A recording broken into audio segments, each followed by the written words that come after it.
Welcome everyone to a new Let's Play series on Advanced Tactics Gold. This will be my second series on this, and this one's going to be a little different. We're going to start with everyone fully expanded. I'm not going to do the one city start, so it should be a lot faster into the action, not like 5 episodes like the last Let's Play series.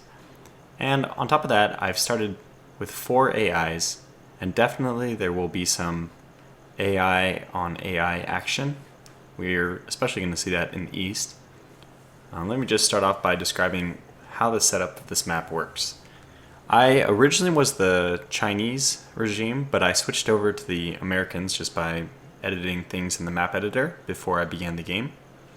In the south we have the Germans, in the north we have the French, and in the east we have the Russians. And I didn't realize it until after the game was already basically set up, but it's pretty convenient that we have the Allies, which is what I've named myself, so we can see I'm the Allies in the west, and we have the Royal Perm, that's just the name for the Russians in the east. Old Imperium is the Germans in the south, and French. So one other singularity about this map is the map editor doesn't always get things quite right, and typically you can see that in terms of maybe one German city would be in the middle of the French cities, surrounded. That wouldn't make a whole lot of sense. In this particular instance, the singularity has manifested itself as the Germans lost one of their cities to the French, not in war, just in this creation file mechanic. So we can count the French cities: 1, 2 over here, 3, 4, 5, 6, 7. Now I have a capital and 1, 2, 3, 4, 5 additional cities. So 6 total. They have 7, and we count the Germans. 1, 2, 3, 4, 5. So they actually lost one of their cities just in the map border generation to the French. I'm not really sure how that happens. It doesn't really matter though, because I plan on taking 2 of the French cities right away, which will put the French and the Germans on even keel right away. And then we'll just kind of see how the Russians play out with the French and Germans in the east. I'll be very interested because I've never seen the AI take territory from another AI. So this is like my 5th campaign and I still haven't seen it happen. I still expect that it will, so we'll just keep an eye out for it. Okay, so that's enough explanation of what the map is like, except for I should mention one other thing. This map, compared to the last Let's Play series, has a lot more forest and a lot more mountains. There's mountains all over the place. If I turn off the hex coloring, it may become more apparent. Let me just zoom in, zoom out to get that refreshed. Okay, so they have mountain here, river marsh here, mountain here, mountain here. Obviously the forest kind of speaks for itself. There's a little bit of plains in this middle area, a little bit of plains over here, a little bit of plains over here, a little bit in the middle here, but basically you can't just steamroll with armor, and I really like that. And it's also going to lend itself to the strategy which I'm going to be playing with during this series.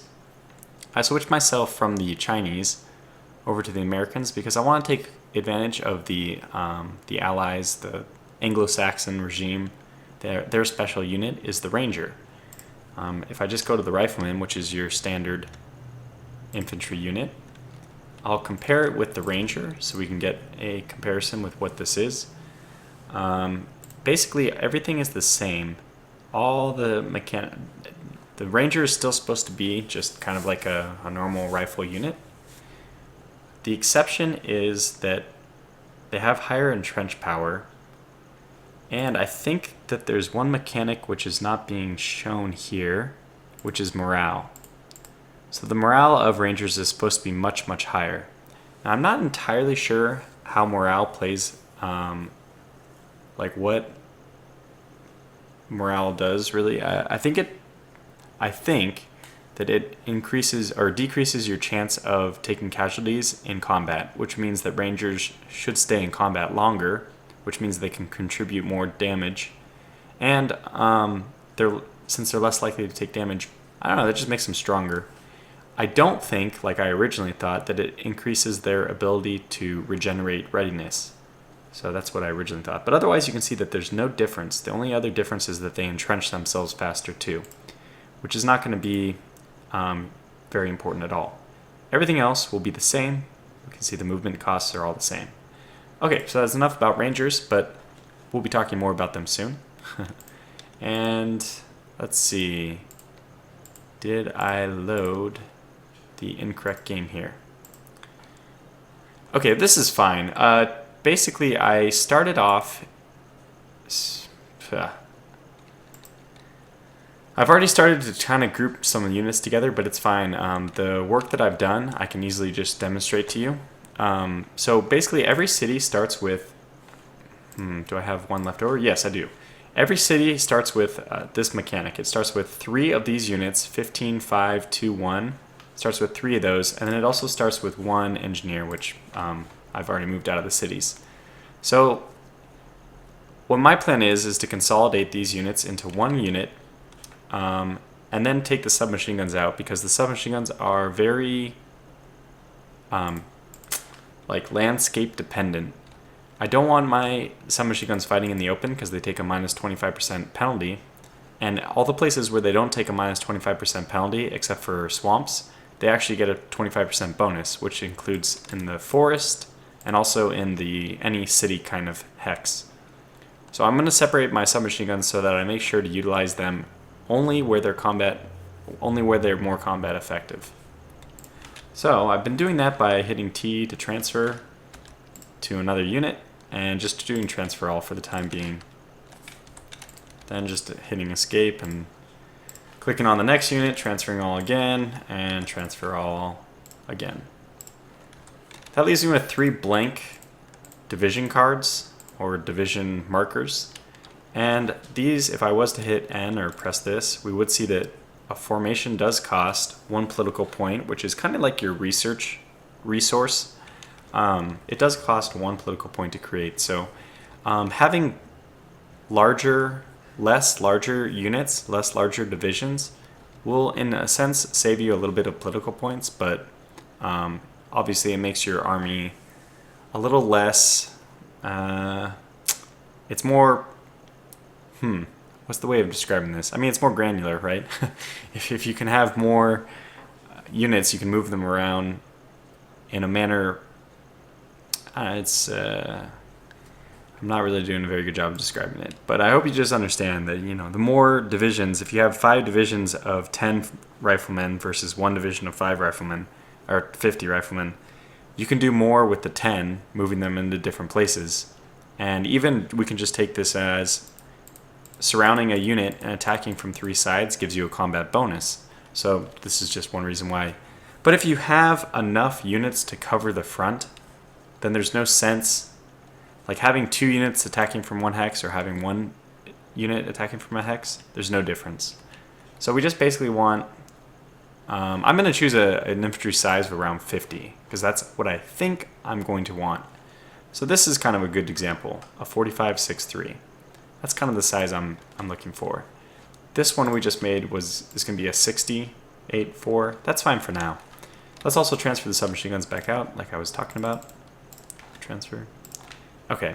Now the other thing is, when I messed up with making my people the Anglo-Saxons and changing them from the Chinese in the editor, I messed up because I first forgot to change all these suburban city things to the American one, the Anglo-Saxon looking one. So you can see that there's a little statue here, which is clearly supposed to be Chinese, just like this one's supposed to be French, and here we have the German one, which is almost identical. Just switch the colors of the farms. Anyway, this is definitely not the Anglo-Saxon one. The important thing that you can't really see here is that I changed, well, you can't see that this is also a Chinese-looking city, but I did change the people to Anglo-Saxon.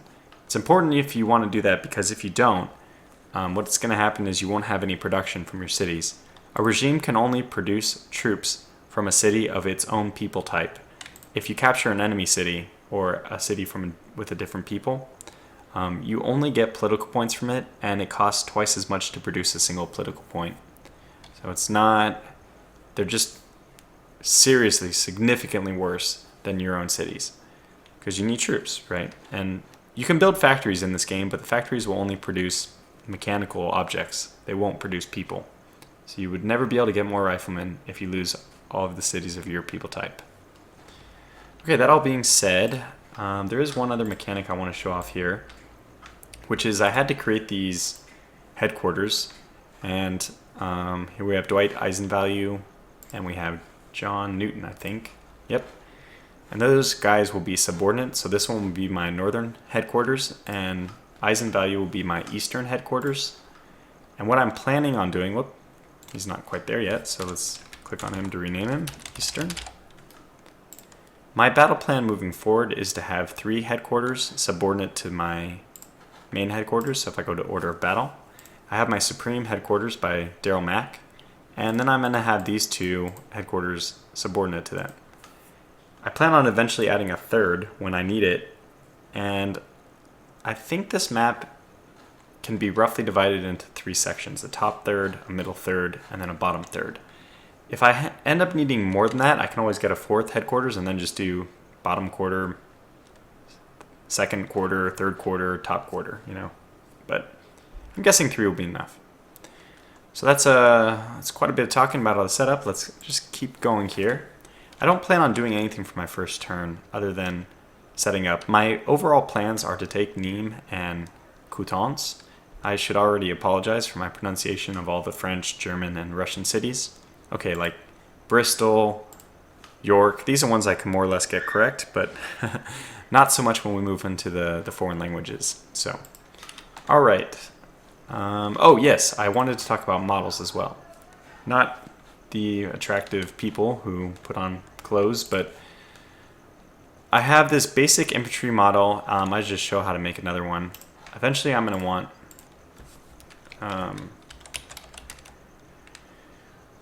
what would this be called? It's going to be the ranger unit, so we'll just call it the elite infantry, I guess. Our rangers, I guess there's considered special forces, so we'll go with special forces. And what you can do is, this is the units you want to comprise this model. What you're making is kind of like a standard unit that you want your headquarters to just automatically supply for you.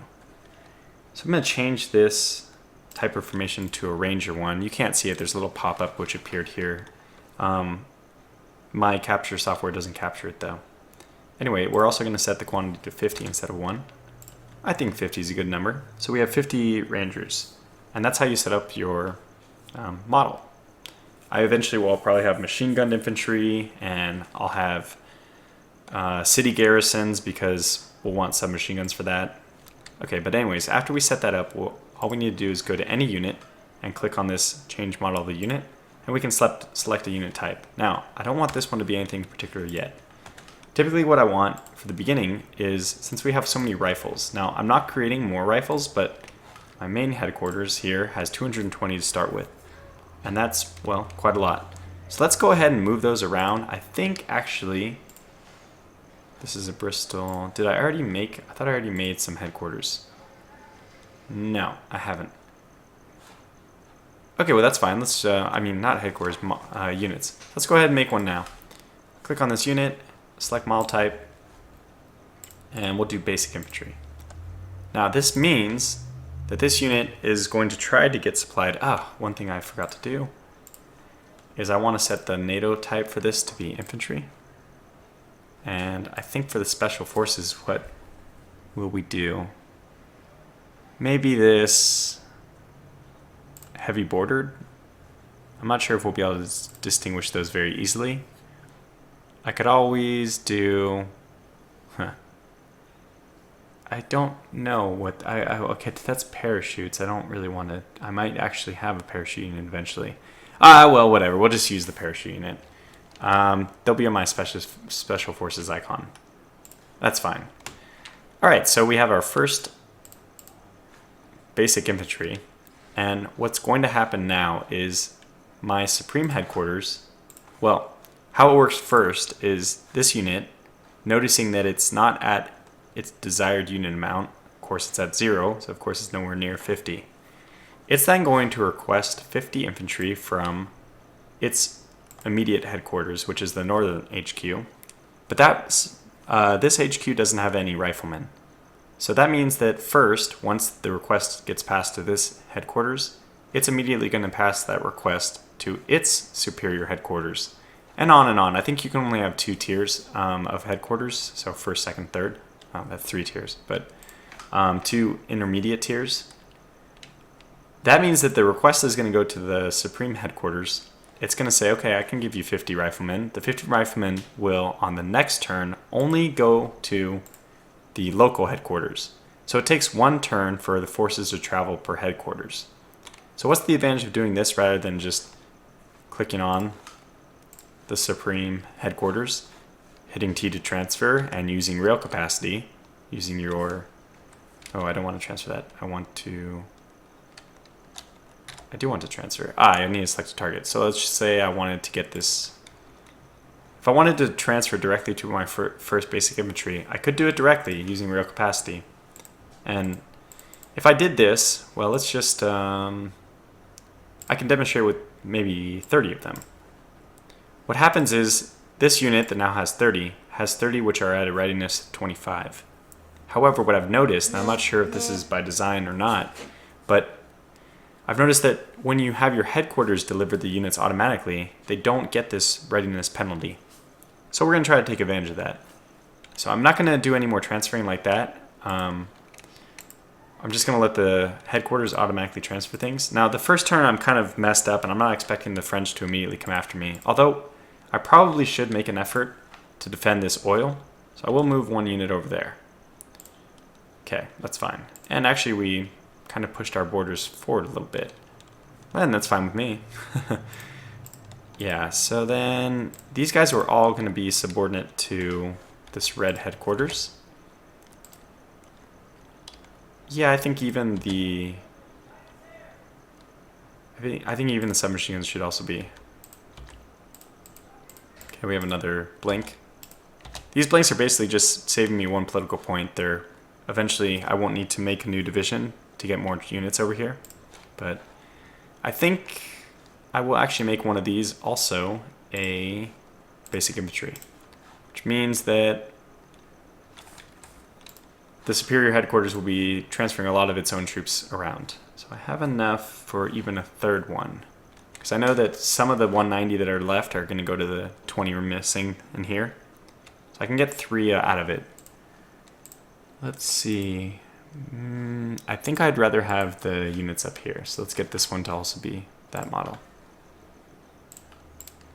Okay, good. I think that's all we want to do as far as changing models for the time being. We'll see what kind of units we have at the end of this turn. And I'm expecting that this marsh, this heavy river, notice the difference if I zoom in a little bit more here, that this one's a lot thicker than this one right here. This is a river and this is a stream. So supply has a real hard time traveling over the streams and the marshes and the rivers. So unless you build a road over this, I don't think it's possible for supply to flow.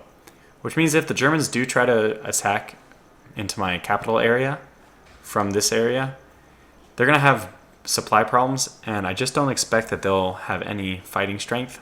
They'll probably just lose their readiness until... If you're out of supply completely, your readiness goes down to 10. So you fight at 1/10 your normal combat strength. And if they're at that state, I doubt they'll have any success in the field. So I'm going to tentatively defend in this area, and my first conquests are just going to focus on the French. So I'm going to shift forces north. Let's go ahead and keep doing that. So I didn't do the transfer thing here. Let's do that transfer first.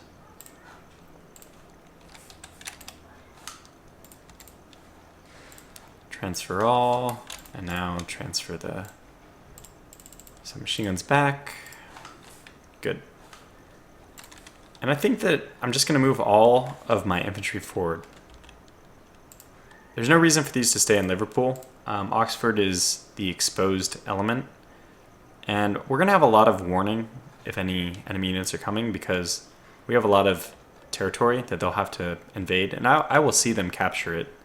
So you do have perfect vision of your own territory. I'm not sure if that I mean, that's just the mechanic involved here. I'm not actually sure how it works. Obviously, I don't have any units over here, so it's hard to... We'll just have to abstract it as to maybe we have scouts inside of our own territory. I don't know. Anyway, what else do we want to do? I want to make sure all my units are correctly attached to the headquarters that they want to be attached to, because as we'll see here, this unit is currently at 83 readiness, but when I change the headquarters over to the red, it drops down to 42. So you do lose a lot of readiness when you switch headquarters. It's much better that I get that done on the first turn than if I wait any longer. Okay, and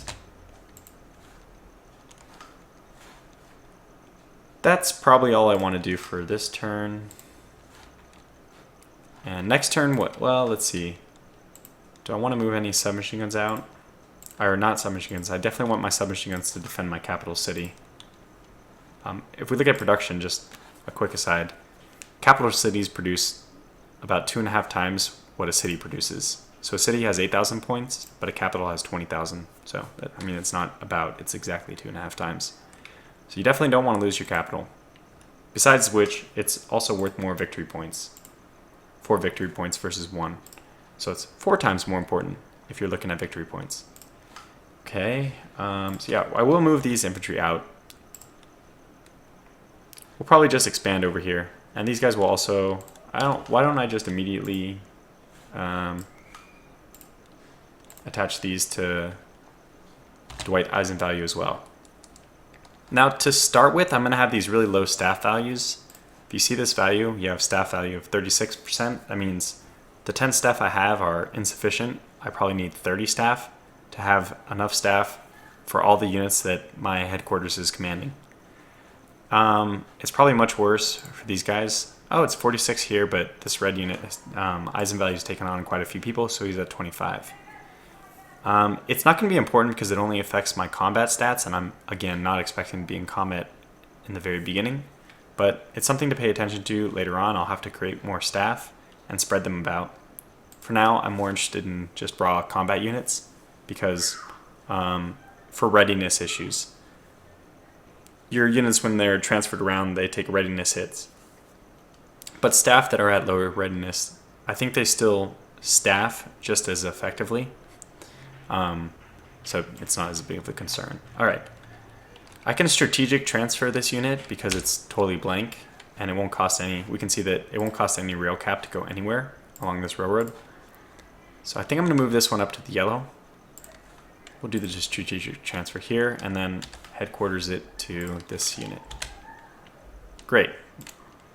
Now it's just going to be a blank division for the time being, but soon enough when we start generating, like my current production, if I go to production overview, I have quite a lot of riflemen, or machine guns, because I really like machine guns. And here I have riflemen, but do I want to keep riflemen? Well, I definitely want to get the 0.3 supply because I want that to cancel out with 0.7. It's just a little bit of OCD, but I don't like to have these fractions. So you can see I've done 534 for all of them, except for this one, the capital, which has its own fraction to compensate. And then I've done a lot of machine guns. So yeah, I do like machine guns, and they're very, very good on defense. Yeah. Well, we are just about ready to end this turn. I think, in fact, I will end it here. Let's see what the AI does.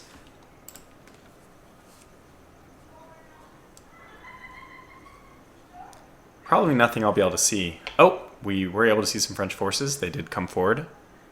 Ah, yeah, they're advancing. So I am glad that I moved forward to protect this oil, otherwise we would have lost it. I also need to protect this oil. So the French are a little aggressive. So we can see right on turn 2, we're going to have to start dealing with combat. That's a lot sooner than I thought, but we'll have to get our staff up immediately so that we are combat effective. But since we were about at the time that I like to call episodes to a close, I'm going to do just that right now. Thanks for watching this one, and we'll pick up where we left off here in the next episode. Until then, take care.